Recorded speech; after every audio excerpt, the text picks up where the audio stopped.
Are Iron Demons any good in patch 6.1.2? For some reason, I'm getting the sense a lot of people are dumping on Chaos Dwarf war machines. I'll start with one which I had some difficulties with back in the day, the Iron Demon, and show you what you can do with it in your own games, if you want to. Unit caps and recruitment slots mean you can get these at ridiculously early junctures. Should you? Let's see. Recruit for 1100 gold and 275 upkeep. On Ultra scale, this single entity comes with 10,050 health. Armor is 120, which isn't as high as a steam tank, no, but you can get one of these far earlier. Fire resistance is 15%. That is to say, there is no inherent missile block mechanic or missile resistance, it's completely dependent on armor, health, and mobility, at least base. Leadership is 100 and unbreakable per the trait. Speaking of mobility, speed is 60 normally, 84 on the charge. Melee attack begins at 30, which doesn't seem high, with the standard attack interval of 4. Note that they can be slow to turn. Splash target size is very large in Chariot fashion, with max target splash being 6 in the new system, which is very interesting for me. That's in pitched melee. Melee defense starts at 25. Weapon strength comes at 250, split between base 70 and armor piercing 180, which are definitely single-entity armor piercing chariot kinds of numbers. Moreover, there is a bonus versus infantry of a healthy 20, so even in pitched combat, that's melee attack 50 at rank 0 against infantry targets. Charge bonus is 50 and mass is 5,000. It's a little out of turn, but the active ability for the unit is more power! 90-second cooldown, 28-second duration. Keep in mind this is a collision attack entity. During this ability, acceleration plus 200%, and as written that means it's tripled.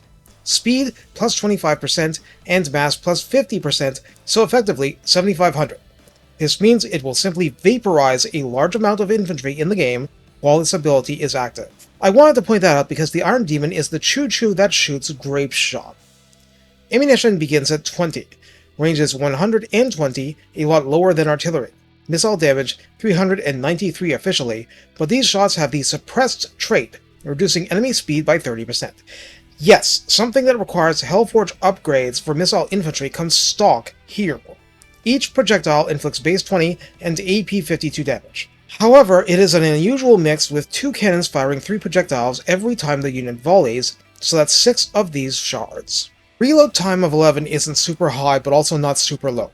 Total accuracy is the standard starting number of 20, calibration distance of 80 means it's extra inaccurate for the last third of its range, calibration area of 10 means this is a spray and pray attack far more than a pinpoint one, but in this case there is a penetration cap of small and a maximum of targets panned after the first of 2, if I get how this works from past video evidence.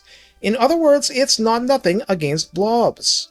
Now, the passives require close attention. Hellbound provides 3 benefits that are part of the base units and not upgrades. But, let's state this up front, these benefits are cancelled as soon as the unit goes under 25% health.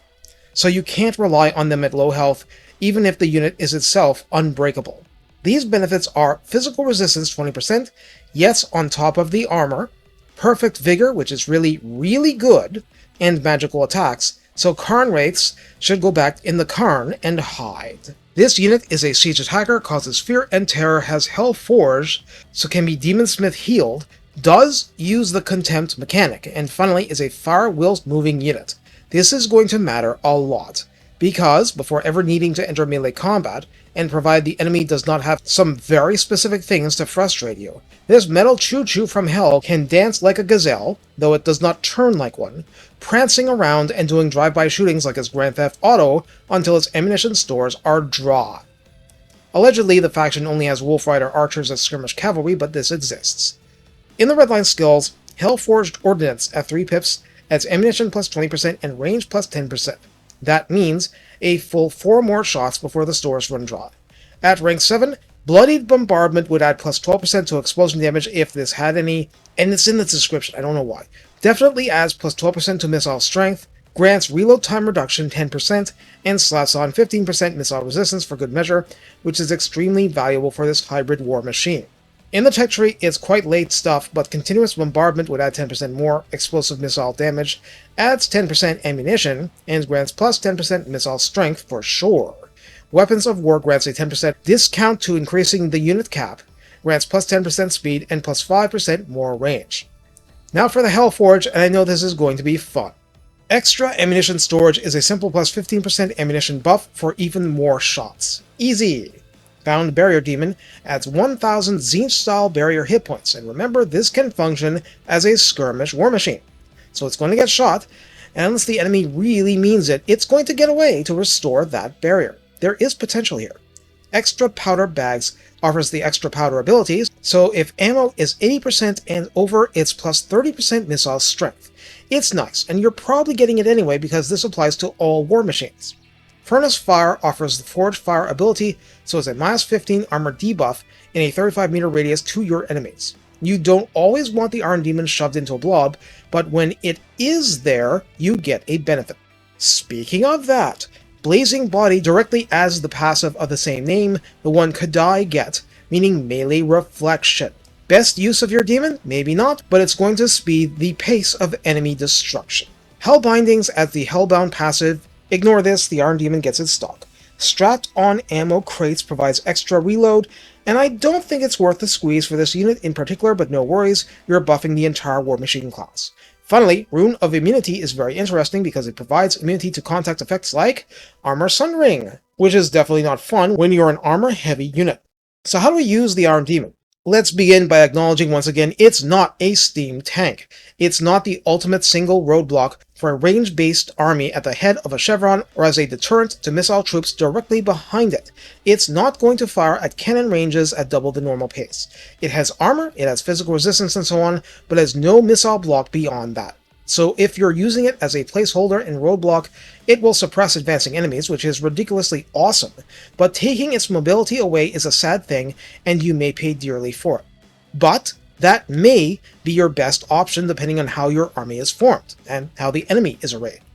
I'm here to tell you that while this isn't a bad use, it's when you can free the Iron Demons from this role and use them as roving enforcers, heavy flankers, and support platforms for your Wolfrider archers and so on that they become truly brutal. 120 range plus extras is still a lot, and even just slowing things down enough for Bull Center renderers to catch up with them and trigger their high charge speed can turn an engagement on its head. Your ideal is to never end a battle with a single round of ammunition left. You want 100% of it fired into the flanks of the enemy. Moreover, this is a war machine, missile block isn't going to help, so the front of the enemy is okay. That and the penetration means the missile damage will overperform against group targets compared to its stat line, but only if you can get a lot of shots off, and that means doing some wheeling and dealing. Using one Iron Demon like this can be fun. Using a couple is not particularly harder and takes a bit of attention. A wolf pack of 3 or 4 and you feel like U-boats on wheels. As a practical matter, you're unlikely to go beyond 2, and the trick is to take as much advantage as you actually can without getting them so deep they'll get caught out and beaten up. Unless that happens, you always have the attractive option of bringing them home. But if you can manage it, it's great if you can use them in the mushy middle of big battles and roam around causing all sorts of trouble. And it's not like they're going to stop shooting in melee unless you tell them not to. Sometimes you will as a tactical measure to save the ammo for deep striking later. Sometimes. The thing is, you might do things with its unit that are not part of your expectations. Have a free charge at an artillery battery. Why not? Fire on the way in and steamroll over the crew. And sure, yes, this is all less effective against monstrous cavalry, or any cavalry, though the guns are good against quite a few of those. And giants will smack them around, and so on and so forth. But most kinds of infantry, in most kinds of situations, will end up food, or at least food until fairly late on.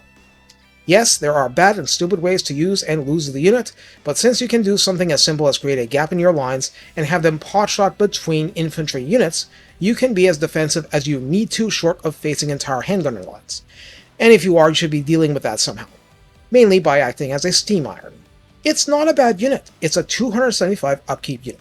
For that, you get what you pay for and more if you are able to be a little patient and use them tactically. Moreover, if you haven't already been able to tell, the controls don't have the weird gaps that they once did, and it's easy to go from shooting to ramming speed. That's important. That matters. Take care and have fun making the trains of death run on time.